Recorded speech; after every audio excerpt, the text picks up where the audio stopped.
50 Slates of Grey. God damn it, we had a great fucking name.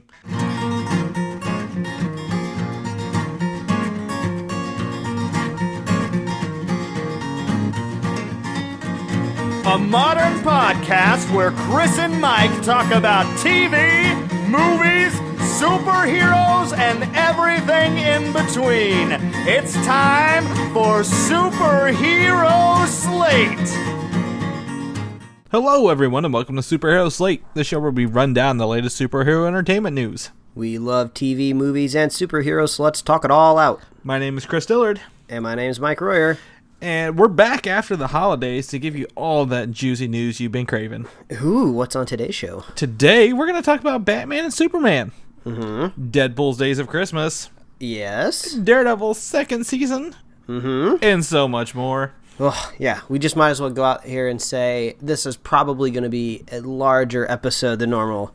You've been telling me all week that the show notes have been getting longer and longer. So, I mean, technically, I guess it's been almost a week and a half since our last show. Yeah, that's true. And we did 2 shows.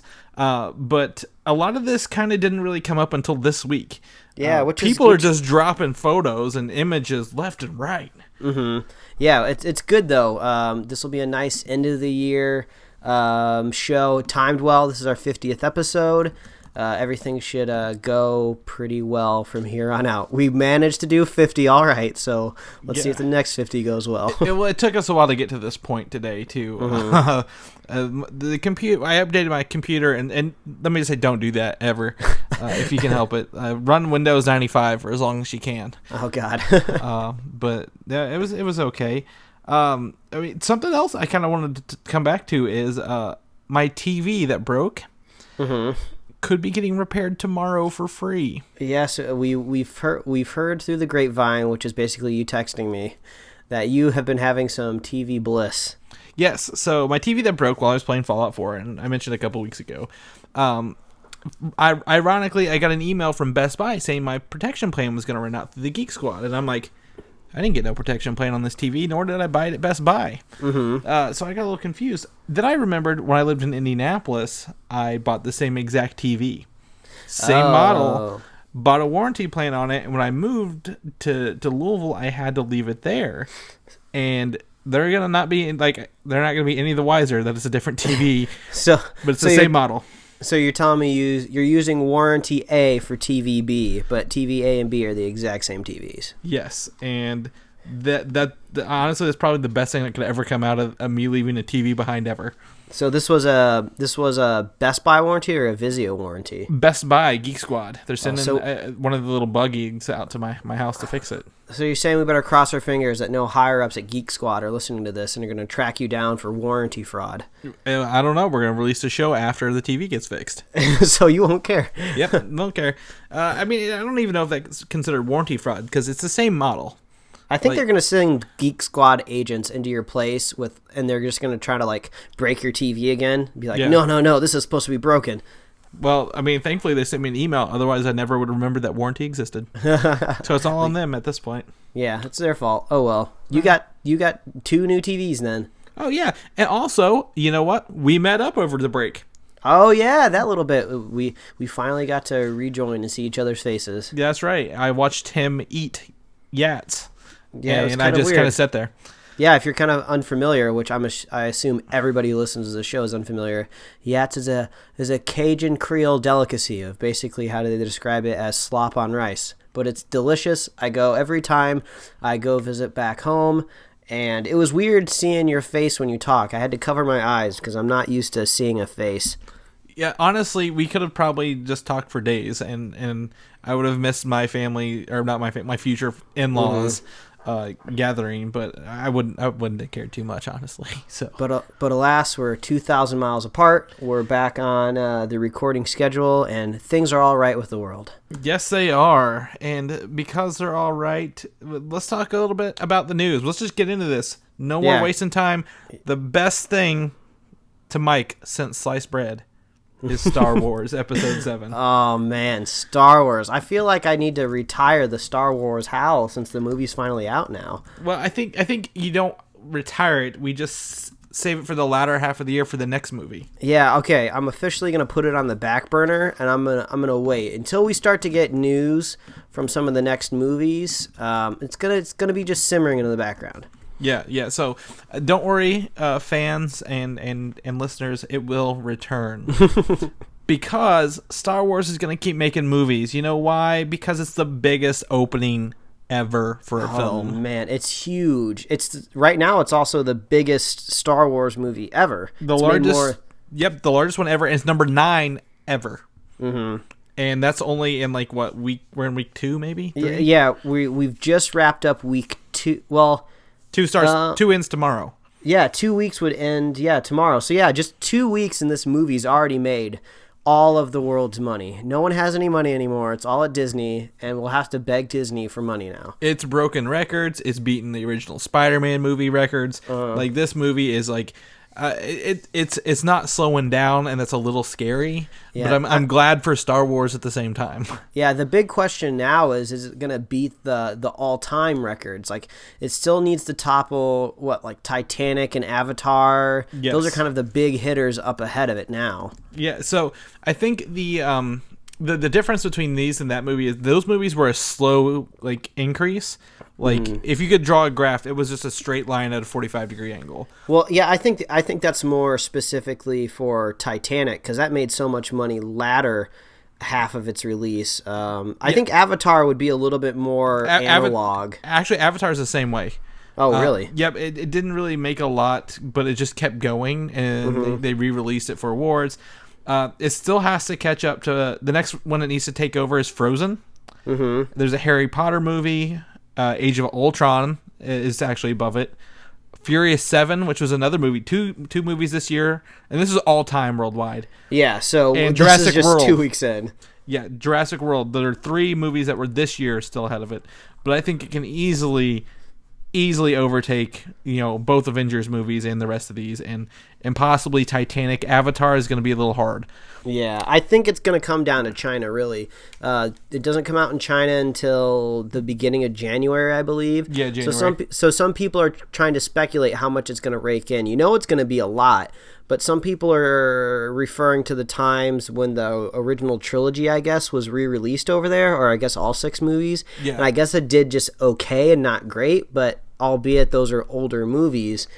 So I'm kind of curious how it's going to be over there. I think China is going to be just as excited to see the movie as the rest of the world was. So I would love to see this movie at the number 1 spot of all-time world gross. That would be awesome. Yeah, and then that way when the episode 8 comes out, you'll just be disappointed when it doesn't reach it. Yeah, and just for the record, when I'm looking at box office gross for movies, I always consider the worldwide gross. I think domestic is a little short-sighted. I mean, we don't just make movies for the United States. You make movies for the entire world, because we live in a world where you can distribute a movie over the entire planet.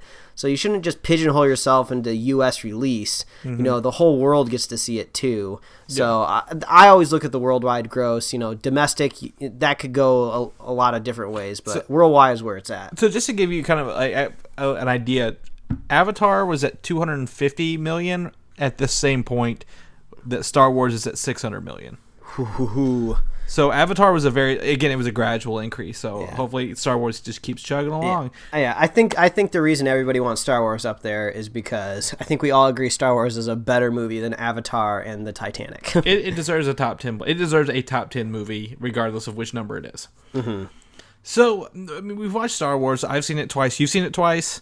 Mm-hmm. You've come up with something you call the Mike Royer theory about Star Wars as a whole, not this film. We don't want to give away any spoilers. Yeah, this isn't really spoilers. This is kind of like a loose theory. So JJ has stated some of the voices that he's incorporated into the movie.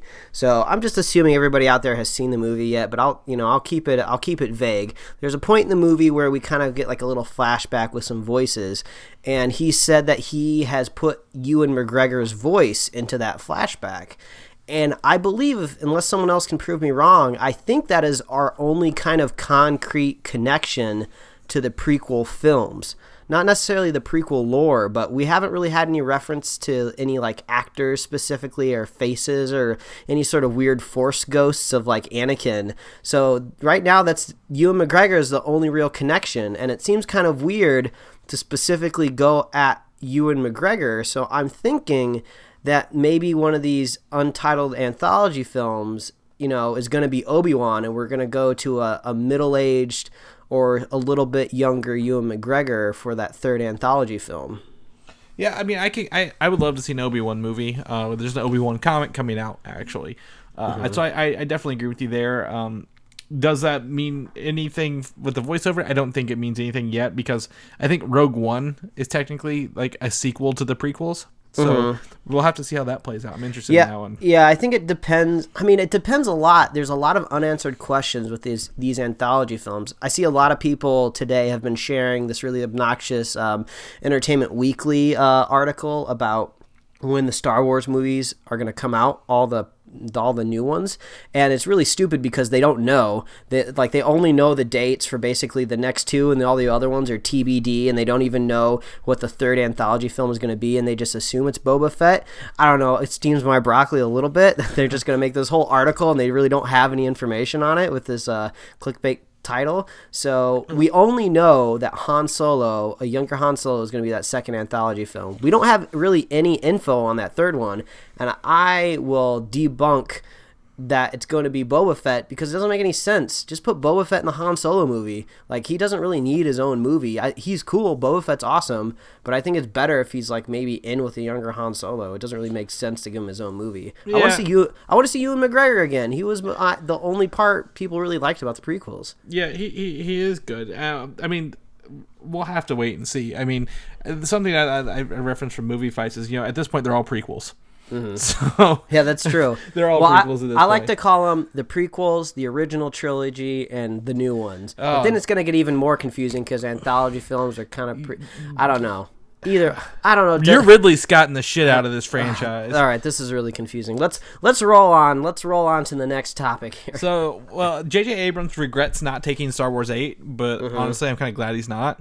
I think he's good at doing first movies, like Star Trek, for example. I don't care for the second one as much. I think he probably had a blast, and he's probably loving the reception. This is probably the first time he's got basically 100% worldwide acclaim for a movie he's done. So I think he's on the high right now. I give him the first Star Trek movie. That's when he first became prominent. But yeah, he's going to ride this out. And then here's the biggest news. The guesstimated Blu-ray release date is April 5th. Okay. Which is like less than 4 months after the movie.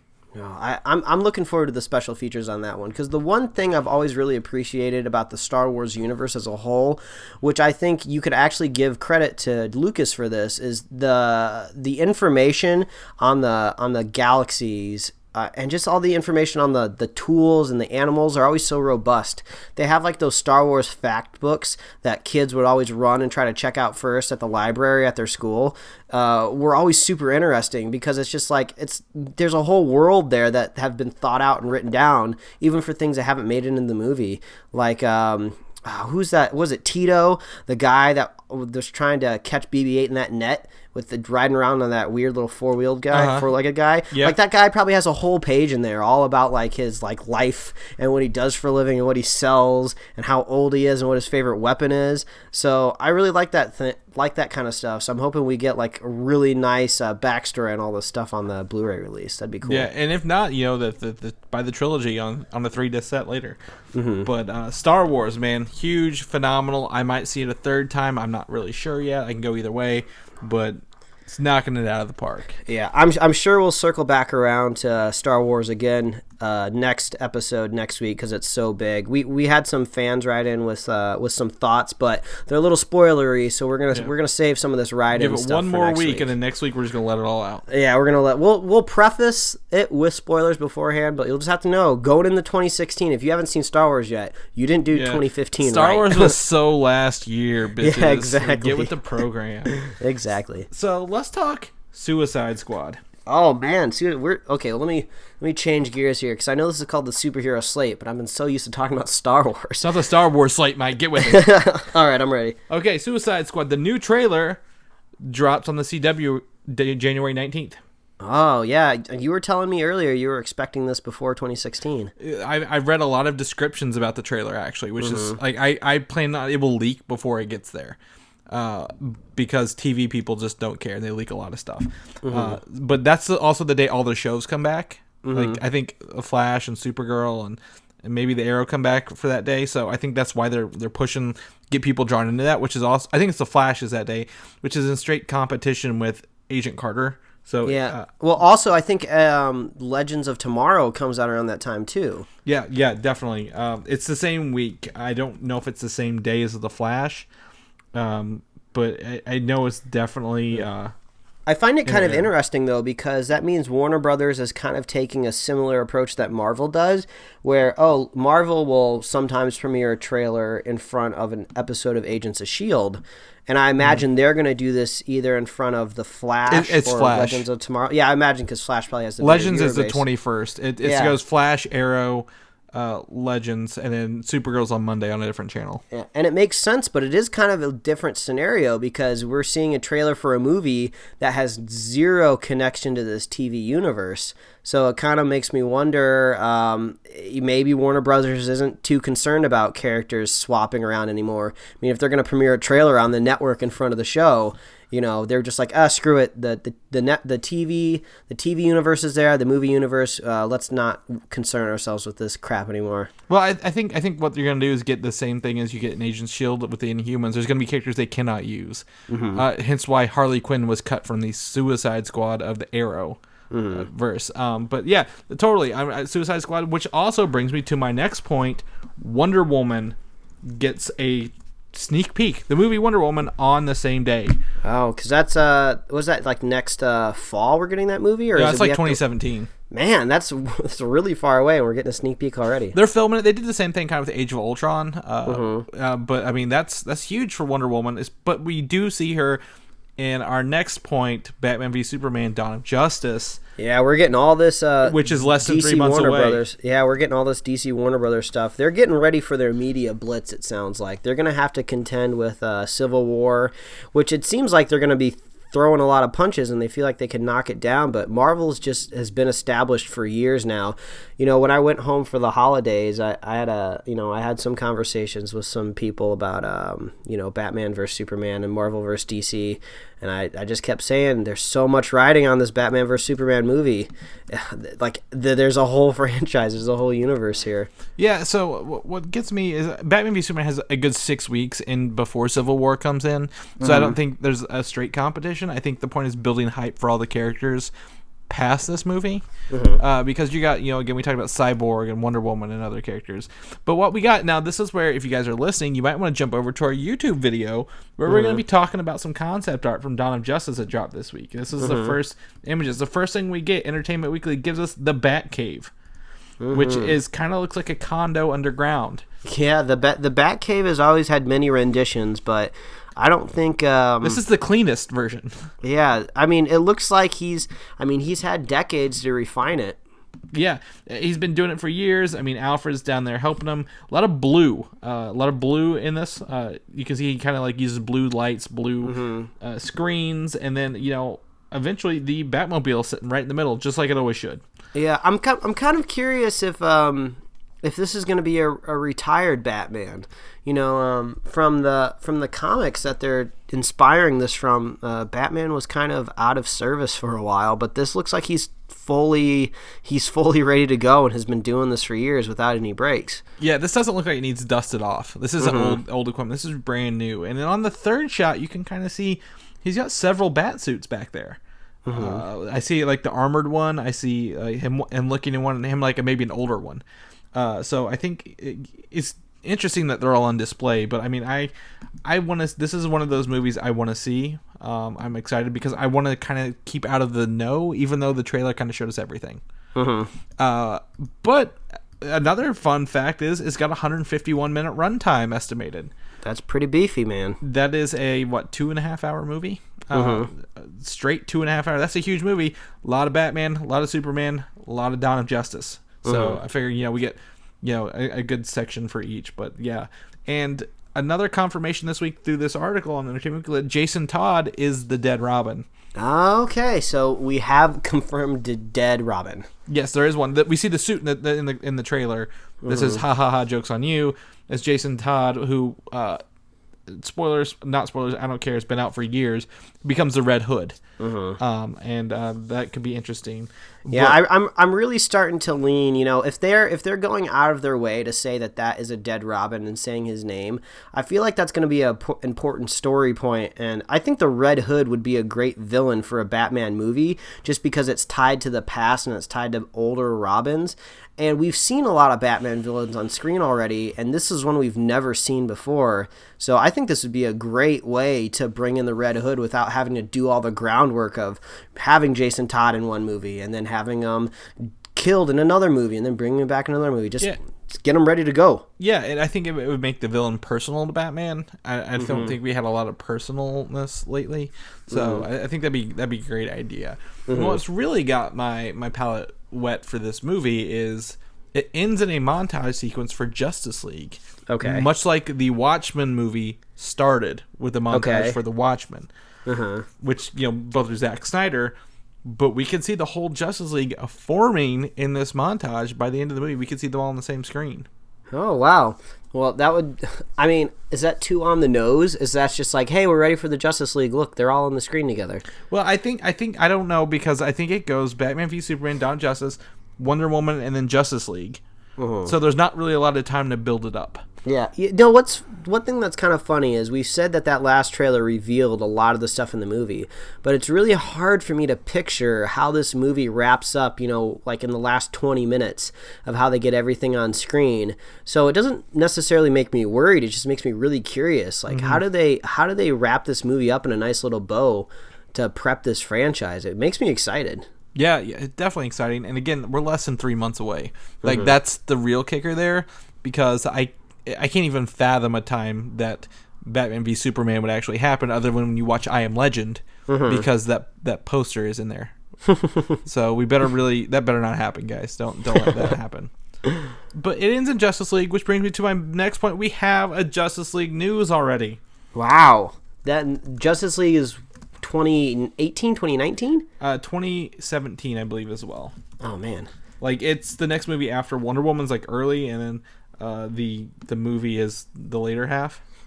It's full force. I can't prepare myself for all this. Yes, we don't know what we're gonna do. Everybody calm down.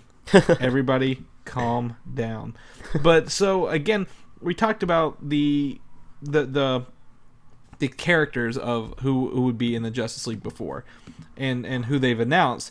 So what we know is that Aquaman, it will make an appearance. By Lex Luthor in Batman v Superman. That's why we've seen his art a lot. The Unite the Seven. The Flash is kind of like a blur moment, but it's Barry Allen. Okay. Will be in there. Cyborg is mentioned by his name, Vic Stone. And the Green Lanterns are not appearing just yet. Nope, not yet. No. So it makes me sad because Green Lantern is my favorite DC character, and I want to see how they do the Green Lantern Corps. Really thrilled. Hope it's a grizzled, like, cop, buddy cop kind of film, but whatever. Justice League is one of those things. It's like the Avengers. It'll be the week before Justice League, and I still won't believe it's happening because it's just so overwhelmingly. It felt like impossibility 5 years ago. Yeah, no kidding. And we never, if we're looking at it's 2010, about to be 2011, and I'm like, oh, we're going to see the Avengers on screen? Psh, whatever. Like, that's going to tank quicker than the Halo movie. and there's just so much going on. Hopefully Batman v Superman doesn't tank so it can get into Justice League. But I think with Wonder Woman already filming, they're counting their eggs pretty early. Yeah, I mean, it's almost like you need to listen to a podcast in order to keep up with all this information. Right? Or look at our website with all the release dates.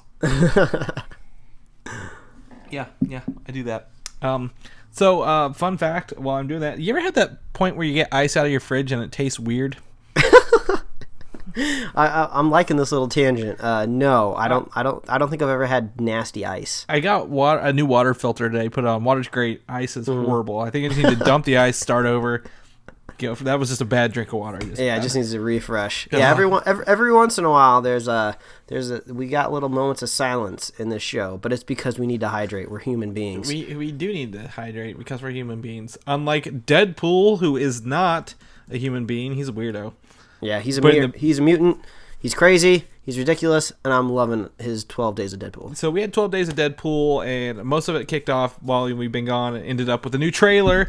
But one of the fun things that we got is, I didn't even include the trailer in our notes, but I will put the trailer in here, is we got an emoji keyboard for Deadpool. And I sent this to Mike, and it's essentially the emoji, like the emojis we have on our iPhones, but with Deadpool instead. Yeah. And it's hilarious. Yeah, and it crashed the first day it released. I couldn't get it working for a couple hours, but it's pretty fun. It's pretty hilarious. I would go give it a shot if you're friends like Deadpool. Yeah, and also we got an IMAX poster, which looks kind of entertaining. The IMAX poster is something, it's, Deadpool on top of Colossus's shoulders riding, and everybody else around him in flames, including, Stan Lee. Yeah. But Deadpool's like, they're just having so much fun with this campaign. Like, I feel like The Office in there is like full of just bad, dirty jokes, and like, can we do this? And they're like, sure, why not? Yeah, like, it's just been wonderful, and it just makes me even more excited for Deadpool. I mean, we should be able to buy our tickets soon. Yeah, I definitely believe that, because it's less than 2 months away. It's like a month and a half away. And again, I'm still believe Deadpool first, Zoolander 2 second. For me, for that double feature. I talked to some other people about it. They're like, no, I'd go the other way. I'm like, yeah, but you're gonna be worn out by the time you get there. Yeah, but I mean, speaking of that trailer, it seems to be pretty heavily angled at that bridge scene. It seems like half of the movie is going to take place there. There's a lot on that bridge scene, and I think that might probably be a turning point in the film, maybe at the halfway point. Because again, he's got his costume by that point. But what we see for the first time, and this is definitely in some new images, is Colossus is a huge part of this movie, apparently. Yeah, he's huge, he's shiny, and he is Russian. Yes, and he's kind of wearing a Hawkeye-looking kind of jacket. Yeah, to be honest, with the burgundy and black and his X-Men belt. And one of my favorite things about the Red Band trailer is, you see him and he goes up to fight Angel Dust, played by Gina Carano, and he punches her, but she punches him back, and like he goes flying, like backwards. And like when you're like, oh, when someone can hit Colossus, like that's never a good thing. And then we get to see Negasonic Teenage Warhead, the sassy girl, like who's with him, goes up and like punches her with like explosive fists and throws that Angel Dust backwards. Oh, it's a pretty wonderful moment. It is. The fun thing is Negasonic Teenage Warhead, her power in the comics is just telekinesis. Like they've changed her powers for this movie. And one of the new images from Empire this week shows her in a New Mutants costume, which is a series written by Grant Morrison, where I think she made her debut. And we've never seen this version of costumes appear. And something you always bring up is, how does this fit into the overarching X-Men universe now? And we might have the New Mutants, kind of appear, like younger mutants that we've never seen before, kind of taking form and shaping up in other side movies. Yeah, and I love how they're just not straying from the idea of X-Men. I mean, Deadpool makes it a point in the trailer to say that he's tired of Colossus's X-Men bullshit or something kind of like that. Yeah. I think that's just hilarious. February can't come soon enough. I'm glad we've had Star Wars. It's a great way to the end of the year. But I want to start my year with some Deadpool, man. Yeah, Deadpool is going to be great. I think it's going to be funny. Watch the trailer. If you haven't seen it, I prefer the Red Band. Can't go to Green Band. I'm sorry. I haven't even watched the Green Band. Yeah, it's funny. It's bloody. It's sexy. It's gonna be great. Just watch it. Have some fun with it. Let us know what you're gonna do. How are you gonna handle this double feature? I'm still interested to see what everybody else is doing. But it also ties into the larger X-Men universe, which brings us to X-Men Apocalypse, another movie next year, the fourth superhero movie of 2016. Fox's second installment of the year. Yes, it is, out of potentially 3. What we see here is from Entertainment Weekly dropped some concept art of Magneto's enhanced powers, which have been enhanced by Apocalypse. It looks like he's tearing up the X-Mansion. Yeah, it's hard to say. There's a lot of stuff flying around there. But essentially, he has torn a pathway down a very, very long way through a building, and there's concrete and wire and stuff everywhere. I mean, I don't know where it could be. Maybe this is like one of those World War II camps, an old one, like an abandoned one. But Apocalypse looks, and Magneto looks to be pretty powerful anyway, and Apocalypse is just boosting it out the door. I'm ready for more on this movie. Yeah, we need to get that second or third trailer, so because we all know that first trailer was a little underwhelming. Yeah, it totally was. I'm not as thrilled about it yet, but I mean, it is the third biggest movie, but the fourth movie overall of next year, and it drops the same month as Civil War, so it's gonna get me hype, get me going, get us going. So, have you ever heard of X-Force? A little bit. That's kind of a Cable's dealie, isn't it? Yes. So we've talked about it. There's been a script written. This was before Deadpool footage leaked. They talked about making an X-Force movie. The script is done. However, there's concept art from the script that was been made by Greg Simcoe, who's done other X-Men concept art stuff for movies. And this X-Force kind of reveals the 5-person team. Yeah, I mean, I don't know exactly who that fifth person is in the background shooting off like a rocket. But Okay, so I can tell you right now, in the back of that is Cannonball. Mm-hmm. He currently is in charge of, I believe, he was in the Avengers recently, comic books. So that's Cannonball. He's pretty cool. In the front we have Cable, big metal arm, looks like a military guy, pretty cool. To the right, to our right of him is Domino. Mm-hmm. She has the ability to kind of deal with like probabilities and stuff like that. And beside her is Warpath. Warpath was in the beginning of Days of Future Past. Yeah, that's true. He was. So this could be a different one. On the left, I don't know who this is in the hoodie. However, I feel it looks like Rogue. Yeah, with a little bit of that, gray hair. She's got the gray stripe coming out, and this would be a great way to bring Rogue back into the fold. Yeah, as a warrior. Yeah, I'm kind of curious how old this is, and if it's supposed to correspond with an older script. Cable looks a little too young for me, a little too young and thin. Like, the Cable that I know is a little bit more grizzled, is a little bit more beefy. Looks like they're trying to make him a little bit more accessible to, like, maybe a smaller actor. He looks like the villain in Avatar. Yeah, a little bit. A little younger. The thing about Cable is he's a time-traveling mutant. So I figured these guys are probably from the future. Yeah, I could see that. Coming back to do something. Because that's how we get, Warpath and Rogue back in. Mm-hmm. But I don't know. I really don't know. I always thought in Deadpool his wife was going to be Domino. Because that chick looks like, I can't think of her name, but the actor, Marina Baccarin. Mm-hmm. So I honestly don't know. X-Force, we may see it, we may not. I would rather see this take the place of Gambit, to be honest. Oh, yeah, I think a lot of people want to see anything take the place of Gambit just because we have no idea what that movie is going to be. And this movie has a script, so yeah, that's true. It's already a leg and shoulder above. Yeah, so I would definitely watch it. However, this is cool. X-Force definitely sounds pretty awesome to me. Yeah, even though this concept art does look like it's for the front of like a PlayStation 1 video game. Yeah, I'd totally play that game.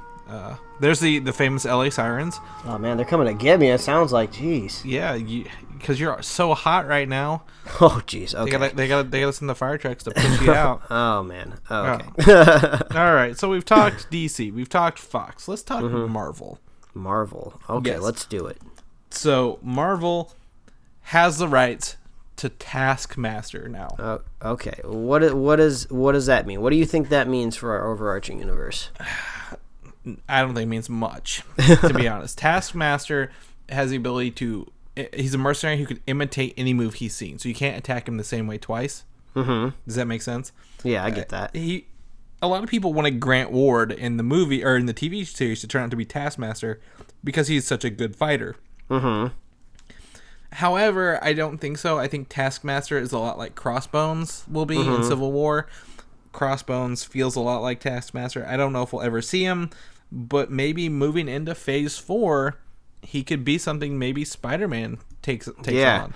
I'm not saying we're going to be scraping the bottom of the bucket for Phase 4, but they definitely are going to need to branch off a little bit. So I think that'll be cool. I mean, maybe it's just something for Marvel to just have, just for the halvesies' sakes. You know, they're like, oh, we don't want to use it. We just like knowing that we have it. Yeah, I think Taskmaster would be a great utilization if we had a fourth Captain America movie. Taskmaster would make a great Captain America villain. But I don't know if we'll ever get that far. But yeah, so Fox has reverted the rights to Marvel. I think this was part of some other deal way back when, but we didn't know about it until now. Well, now we know, but it sounds like we're knowing a lot more about Civil War. Civil War coming up at us, man. Tell you what, that first week of May is going to be intense. So first thing we know is Captain America might have his chainmail armor. Judging by this screenshot of some promotional materials, I think it's a toy packaging. If you look at Captain America's new outfit, it looks like he's got scale mail, chainmail kind of armor going on there. Yeah, it looks like they're trying to refresh them, redo them up. They seem to do that every movie, so I like it. It looks pretty cool. Yeah, they tend to float in and out of his comic book appearances, and this is one that leads kind of toward that. Maybe there's a reason this has that scale-y look to it. Maybe there's a reason to it, and they'll tell us why, or maybe not. I don't care. Either way, Civil War looks awesome. Two other images that landed promotional materials give us Team Stark and Team Captain America. Yeah, this promo art is a little weak. I don't know exactly what it's for. I don't know what it's supposed to go on, but Falcon's head looks like it shouldn't be able to bend that way. Yeah. So I mean, a lot of it looks like it's kind of photoshopped pretty heavily. But what we see here is Sharon Carter on Team Captain America in the back there, little Ant-Man, and then above Falcon is his drone Red Wing. In the comic books, it's normally a bird, like a falcon, and he has an actual falcon he can like mind link with. But in this, it looks to be a drone to kind of give him a second set of eyes, so when he can't fly over. So I'm kind of excited to see how that's played into this. On Team Stark, we kind of get the heavy hitters. Yeah, I mean, it's just like you got Vision on your team. It's already pretty heavily loaded on there. Yeah, so you got Vision, you got War Machine, another Black Panther art that looks pretty awesome. Iron Man and Black Widow, but what I don't see again is Scarlet Witch anywhere. Yeah, that's true. I mean, I feel like this is either incomplete or I don't know what the deal is. Just because I'm still under the impression that Black Panther is going to be more of a free agent.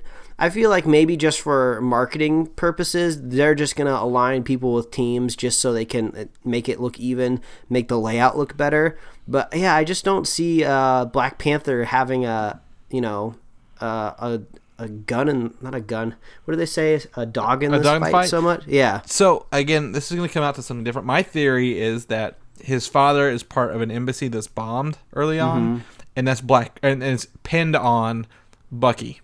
Okay. Because he's a known terrorist. And that's kind of, he's not really with Tony. He's just going against, getting a chance to fight the Winter Soldier. Yeah, they just have similar enemies. Yeah, and that's kind of who he fights in the trailer.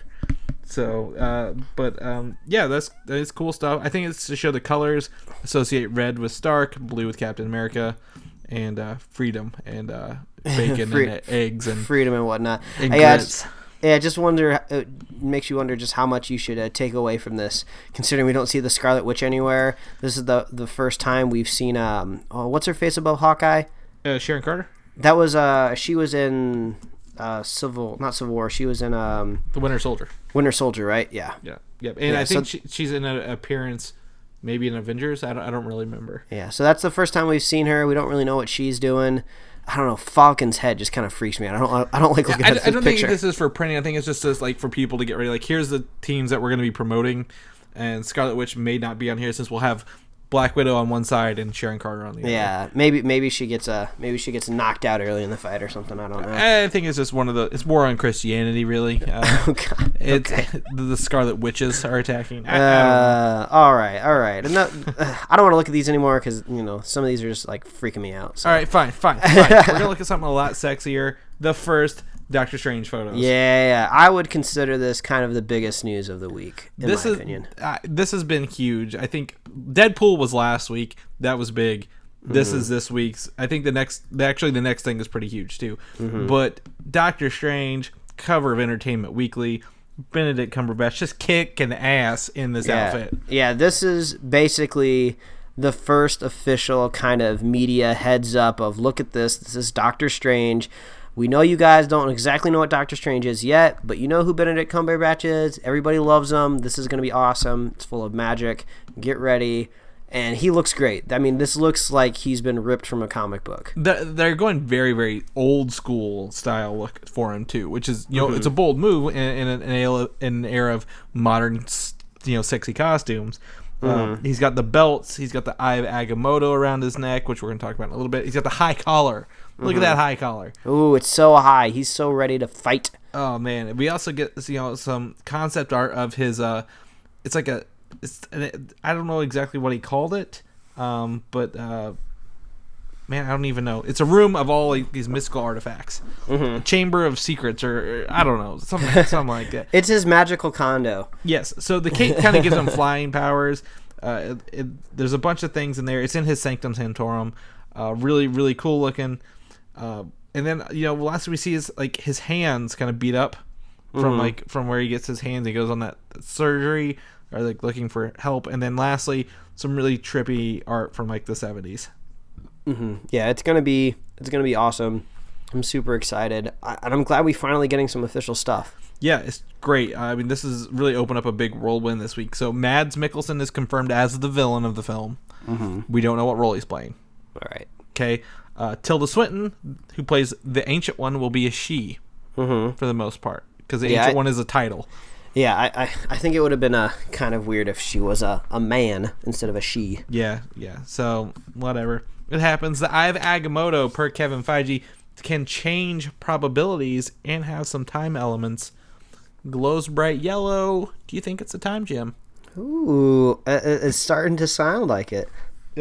I've heard some feedback that it's not, that it shouldn't be the time gem, because the Eye of Agamotto is mostly to help people see through things. But I think maybe Doctor Strange's journey is he wants to go back in time to fix his hands. Could be part of the story. I don't know. Yeah, maybe he gets word that there's some magical gems out there. I hope if it is a gem, I thought it would be the soul gem, simply because he would get it on a different plane of existence. This opens up Kevin Feige said this opens up the Marvel multiverse, which is huge. This is going to be a huge game-changing movie. If you go look at the images again, he's got his hands hold up. He's casting spells. It's just downright sexy as hell. Doctor Strange, we got to wait till November for this. It makes me so sad. We want it. It'll be a good birthday present for me. We want it now. Just like Daredevil Season 2. Yeah, that's like you said, this is the second biggest news of the week. So we got some images from mostly images. The first one is from Entertainment Weekly, showing the Punisher with Daredevil chained up to a concrete chimney. Yeah, they're gonna be throwing fisticuffs. So this is in bullet cuffs, I guess, on his end. Yeah, so this is it's pretty much scene for scene taken from a series called Welcome Back, Frank by Garth Ennis, who wrote, I think, The Punisher at that time. So the Punisher gives Daredevil a gun and says he has to shoot him or he's gonna go kill a criminal. And it's just, it's a choice for Daredevil because he doesn't want to kill. If he doesn't kill him, he will kill somebody else. So it's kind of like a mind fuck kind of deal with him. And I'm not going to tell you how the story plays out, but honestly, it's really, really intense. That's one of the most talked about Daredevil Punisher scenes ever in comic books. So, I'm looking forward to it. I think this is just going to be a great, great season. I mean, what's his name? Shane from Walking Dead sure looks like he is the Punisher in here. Yeah, and it looks like we're getting this in April. Is that what it was? My guesstimation is April's. We were told it should come out the same time the first season did. Okay, good. Which brings us to the next shot. Karen Page is returning, and she's teaching a blind man how to play pool. Oh, I think that's nice. That's a nice date. That's cute. It's cute. She's still wearing her skirts and whatnot. My fiance is actually starting the season. She's, I think, 9 or 10 episodes in since 2 days ago. How's she digging it? Really, really liking it. She hasn't watched Jessica Jones yet because I told her she had to watch this one first. No, you're not allowed. Yeah. So, but she's really liking it. I hope she likes it. However, when I look at it, I don't think it's as cinematic or as visually appealing as Jessica Jones. On my second rewatch, and it could just be because I have a larger TV now with like a 4K resolution, and that could be messing with my head, but I just don't think it's as pretty as Jessica Jones was. Either way, it's still fun as hell to watch. Yep. We're also going to talk about these 3 quick images real quick. We're going to shoot them out of here. First one, Punisher is buying jewelry at a pawn shop. Those are actually probably guns or something. Yeah, or he's bombs. buying guns. Yeah. Sounds like something to do. Yep, definitely looks awesome. He's not wearing the skull, kind of keeping it low-key. Secondly, we get Daredevil in his new outfit in the daytime. Yeah. Or, like, I guess it's not the daytime, it's like a meat plant. Yeah, either way, you get it in kind of full lighting glory. Yeah, so, I mean, you kind of see it. I like it. I think there's been some changes to it. I think it's a little more tailored to him. And I like it. You can see where, like, the armor plates have kind of been bolted on there. I really like it. I want to see this more coming up in the second season. It's going to be sexy as hell. And lastly, we see him in looks to be a church with a bunch of candles. So they're really hitting that Catholic motifs. Daredevil in a church, I don't know. It doesn't sound like Daredevil to me. He's so devout, man. He's so devout. Zing.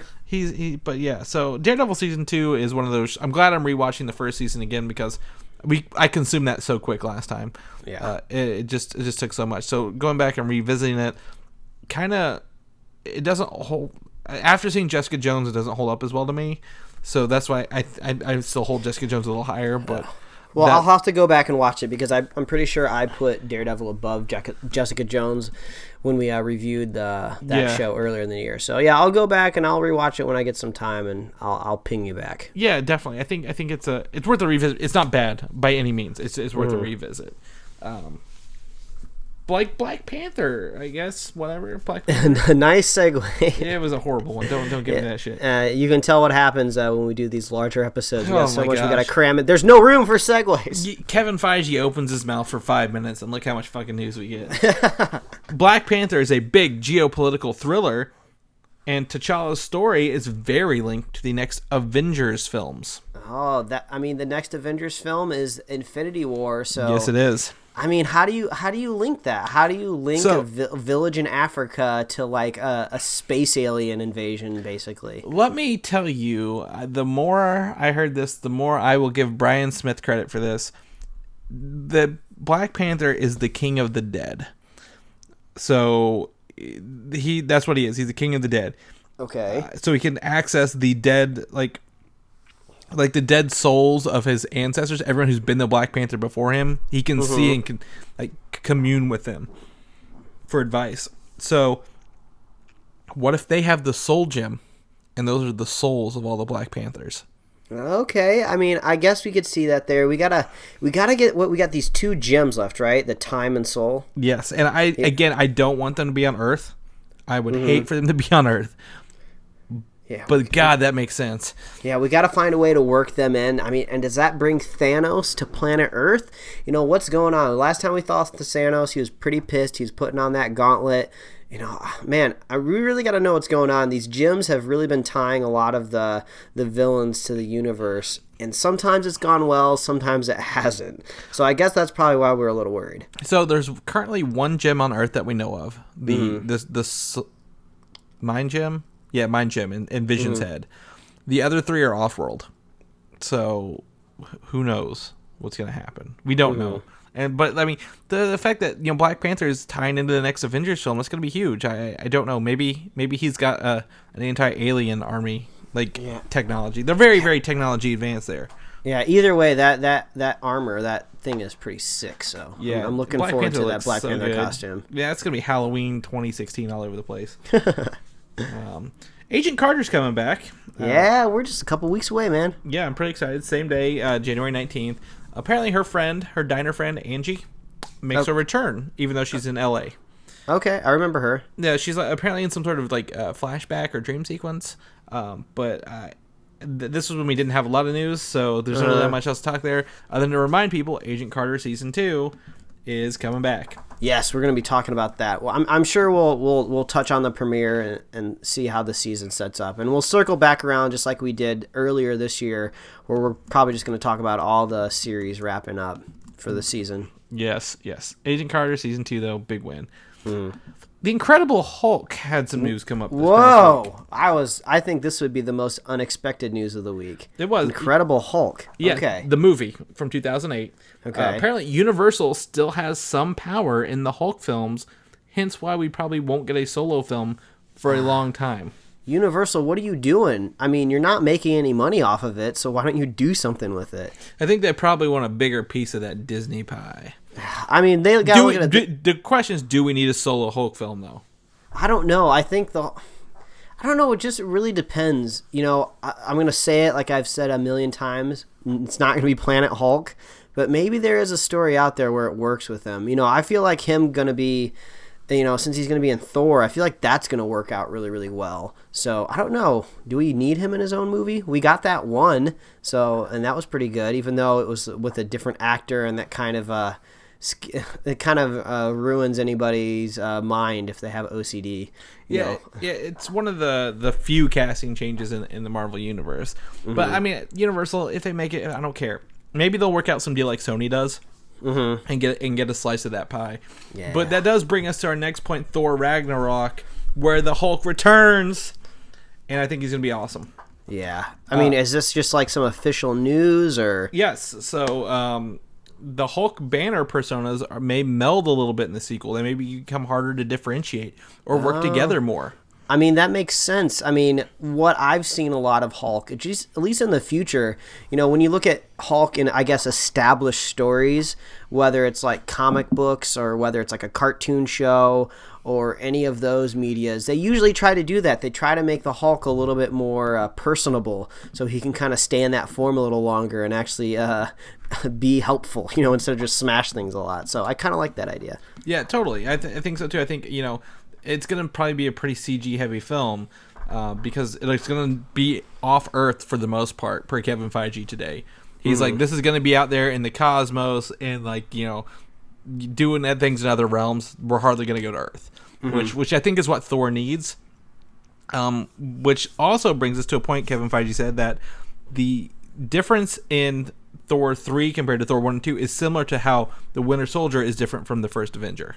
Oh, so he's basically trying to say, we know the first two Thor movies you didn't really like that much, so this one's going to be a big departure from that. Well, I don't think that the first two were bad. I think they're just kind of like they play it very safe. They're very middle of the road. Yeah, I wouldn't say they're bad either. I enjoy them, but he's just saying we're aware. Yeah. We're aware that when the rankings of the Marvel movies pop up, you're often putting the Thor movies at the bottom. You're going to change your mind when this one comes out. And I think that's a lot due to this whole Marvel Studios now under Disney banner. Like Disney thing, because I mean Thor's a very hard thing to sell, so they probably had to be like, we have to get a lot of committee approval on this before we do anything with it. And without that, they can go kind of do what they want now. And bringing Hulk in's a bold move, and I'm glad they're doing it. Let's see Thor Ragnarok kick off the end of the world in the best way possible. Yeah, I mean, honestly, it's starting to get to a point where I'm so excited for Hulk and Thor just smashing in a movie. I'm almost maybe a little bit more excited for Ragnarok than I am Civil War. Oh, that's a bold statement. Yeah, I just think that's going to be such an awesome combination of just mayhem that I'm just so excited. Well, you probably need to get Allstate insurance for that movie. You have that much mayhem. All right. I hope they do that with a commercial. Good one, co-host. Zinger. So Guardians of the Galaxy Volume 2 also takes place in space. Man, the Marvel news just does not stop. It does not. What is going on here? Thanos is not the main villain of the film. I could have told you that. A lot of people have been paying like he's the main villain of that film, which kicks off into Infinity War the next year. Because Peter Quill's from Earth and Thanos would figure this out. I don't know. That's Kevin Feige and James Gunn, who I was watching live before this podcast, and he said that. Also, the roster will have, the Guardians of the Galaxy roster will have additions during the film. We will see the team kind of grow and change. I like that idea. Throughout the Volume 2 film. I still feel Mantis is going to be one of these characters. Starts filming in April. I think we're going to get... Oh, no, February. Starts filming in February. I think we're going to start seeing some stuff from it. Oh, man. Okay, so, I mean, this is kind of like the last episode of the year. Can't hold anything back now. Yeah. If we kind of look back at what we've been talking about all year, I can't even count the number of times we've been saying, "Oh, 2016 is going to be so big. We're not even prepared." You know, it's going to be so big next year. We're going to have so much news. There's so many films coming out next year, and there's not only just the films, but the significance of the films are huge next year. So this is going to be big. Guardians of the Galaxy 2 is not coming out next year, but we're going to be getting news from it for sure, and that's going to be bolstering a lot of the chaos coming around. Yeah, I think within a year we will have seen the first trailer for Guardians of the Galaxy 2. Oh, yeah. I think, Guardians of the Galaxy is going to be summer 2017, right? It's actually May. Yeah, summer. Yeah, it's May. Yeah. So we're definitely going to see something. I would think a teaser trailer a year beforehand, so... I'm going to put it the same. Civil War didn't give us a teaser. It gave us the trailer, October, November before. Yeah, I mean, it could set up really well just before we get Doctor Strange. Doctor Strange, yeah. Yeah. So, man, that's next year is going to be intense on movies and news. So many spoiler casts over the next few years. It's going to be good. It's going to be a good time, man. Yeah, all we got to do is sit here and talk, man. That's all we got to do. Remember that Spider-Man animated movie? Yeah, we kind of talked about that a little bit. Yeah, so apparently it got moved to December 21st, 2018 instead of summer 2018. Okay, I mean... This is just so bizarre because there's no precedent for these animated movies yet. Yeah, it'll be the first one. Sony, I mean, it's either going to keep pushing it or they're going to just scrap it. I don't know which one's going to happen. I really feel like Marvel and Disney were just going to be like, don't make this movie. It doesn't make any sense. We're getting a live action Spider-Man. This is just going to confuse the message, as they say in the industry. It's just weird. There's no precedent for it. There's going to be like a different animated universe. And I just don't trust Sony anymore. The only reason I give this movie any credit is Phil Lord and Chris Miller. Mm-hmm. And that's maybe they're like, we can do an animated universe now. Or an animated story that's tied into the Spider-Man universe. I don't know. We don't know anything about it. We just know it's been pushed back 6 months. And that's not a good sign. It just seems so bizarre. I mean, December is usually a pretty big month for movies, and it's hard for me to imagine an animated Spider-Man movie. I don't know. I think honestly this is gonna fall off the roster, and it's just gonna disappear and flicker away. So. That's going to be my guess. We're not going to get this movie. Yeah, it'll be a twinkling bit of hope and then nothing. Like Gambit. Yeah, exactly. No, there was no hope for that. Yeah, it's just is he about to segue into Gambit news? No, he's not. No, there's never any Gambit news. No, that'd been up in the Fox News. So now we're off Marvel. Let's take a breather. Let's get into these last 4 bits of things that I thought were fun and really just don't really matter. So we'll go through them pretty quick. Mm-hmm. So Riddick 4 is going to be a prequel. Man, talk about a franchise that no one's familiar with that they keep making movies for. Well, I think 1 is good and 3 is the same, so they're not bad. Yeah, but I think no one's begging for it. Yeah, it's just coming down. No one's familiar with it. The only reason that any of this either gets funding or gets made is just because Vin Diesel's attached to it, and he's been attached to some of the biggest movies of all time. The Furious movies. Yeah, and I mean, honestly, I think he did Riddick before he did Fast and Furious, so he kind of owes a little bit. But I think he's the only one clamoring for more, and it doesn't film until 2017, so we may not even see this for another 3 years. Yeah, it's an interesting idea. We'll see how it goes. Yeah, I mean, I'm not too worried. It's not like if we get this movie, I don't get other Vin Diesel movies or something like that. So I'm not. He'll never be Groot again. Oh no! Oh no! So Resident Evil is a franchise that no one really cares for. Everyone's been dying on the movie. That's the only thing I know about the Resident Evil That's movie. exactly what I brought up. So one person, crew member, needs their arm amputated, and another one was crushed to death by a car. Yeah, I mean, it's tragic, and I don't mean to laugh. Right. But I only find humor in it just because it's a movie that never needed to be made. And I guess it's making money, so that's good. But I don't know if people on set are getting lazy, not taking safety precautions, what's going on. But no one should be dying for this caliber of a movie. Right. No one should be dying at all in a movie, but definitely not for a Resident Evil movie. Right. So one is understandable. 2, all right, let's stop here, rethink our life choices, and just CG the rest of it. Yeah. So, I mean, I feel awful that that someone actually died, but there's a little silver lining just because I read up a It is little the bit. last one? Yeah.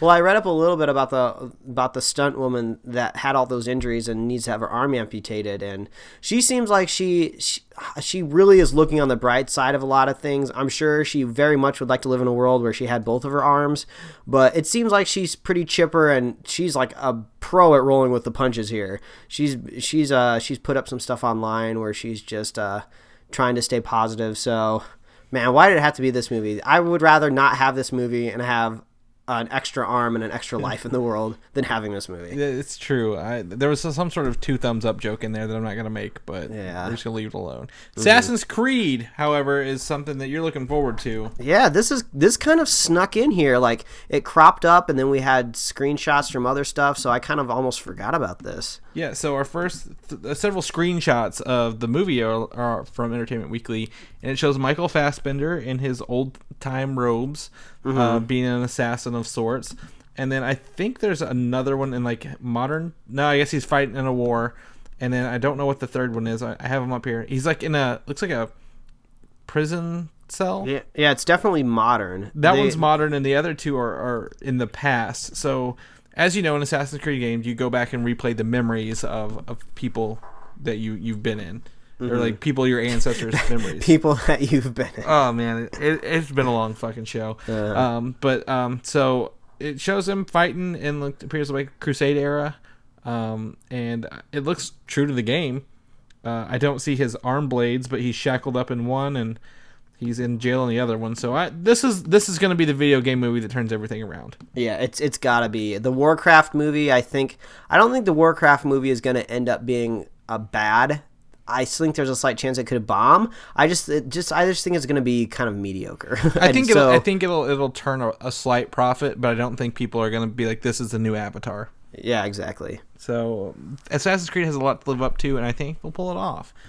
Lastly, actually, Avatar news. Oh, I see that little segue you put there. That was an accident. The sequels are still in the works, believe it or not. The second one is to release December 2017, with the other two following each year after, Lord of the Rings style. Technical and set protection are actually done for Avatar 2, but the script isn't done, which... Yeah. James Cameron, god damn it. All of the hype, it's just gone. It's just gone. I mean, there's a good chance that Avatar is going to lose its #1 spot due to Star Wars. I mean, you had your chance. You had your chance to get a second movie in there before someone toppled your record that I guess you thought was undoable. But it's just been too long. Like, I've only seen Avatar once. It was fun when I watched it because it was kind of like the big pioneer of like 3D IMAX, you know, everything being shot in 3D and all that. So that was fun, but it's all worn off. 3D movies they're not necessarily a novelty, but they're run of the mill now. Everything's 3D in the summer now. So I'm not excited to see Avatar 2 now in 3D. That doesn't really catch me anymore. When I think about the story, all I can think about is Pocahontas with aliens. I can't get off the Pocahontas kick. So if this second movie comes out, they better do something super different, super original. Just really dive into science fiction. Give us something just really meaty that we can chew on, or else I don't give a shit about this franchise anymore. So here's the problem when we underestimate James Cameron. He did Terminator 1 in 84 and Terminator 2 in 92, 8 years apart, the same as Avatar 1 and 2. No one thought Terminator 1 would have a good Terminator 2 sequel. Blew our fucking minds. Okay. I mean, I guess if Avatar has anything going for it, it's James Cameron. Yeah.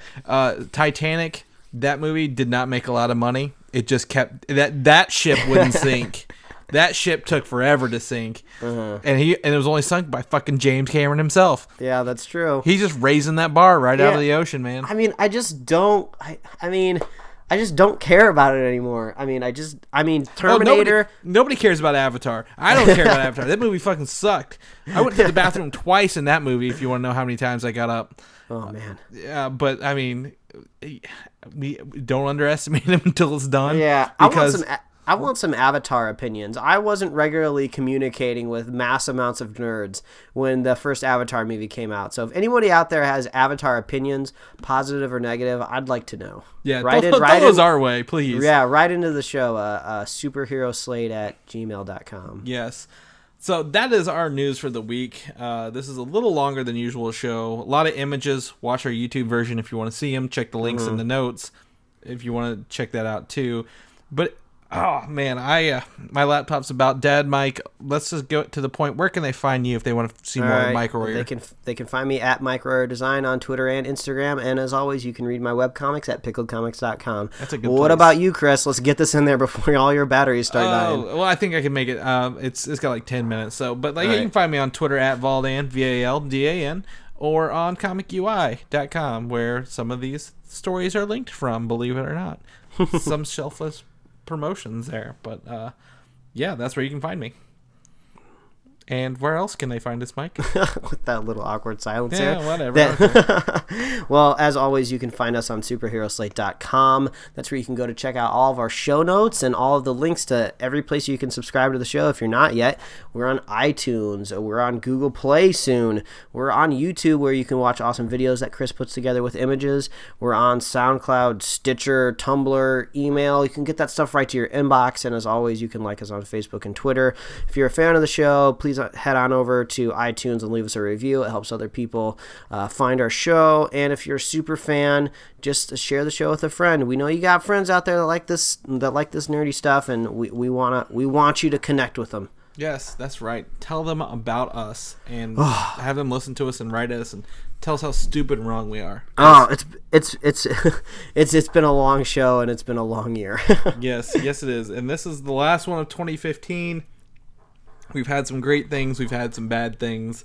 Yeah. And I think the thing I'll miss the most that will never come back is Aqua Teen Hunger Force. Oh, man. I have to be honest. I rewatched the last season recently, and I'll sad we'll never see it again. But well, you know what's great about our show and know what's great about podcasts, Chris? What's that? There's no mid-season finale here. We're rolling right back into 2016. Less than a week from now, we're going to get some predictions on 2016 next week. We're going to do some lists and some guesses and some challenges. It's going to be a good week next week, so tune back into the show. It's going to be a big year. Prepare yourselves. You're going to need some fresh underwear. Yes, download or delete our older episodes because you're going to need space for our new ones. Oh, God knows my iPhone's tackling with those podcast spaces. That's straight. So, all right, guys, we'll see you in a few days. All right, bye, everybody. Bye. Bye. Thanks for listening, and don't forget to subscribe.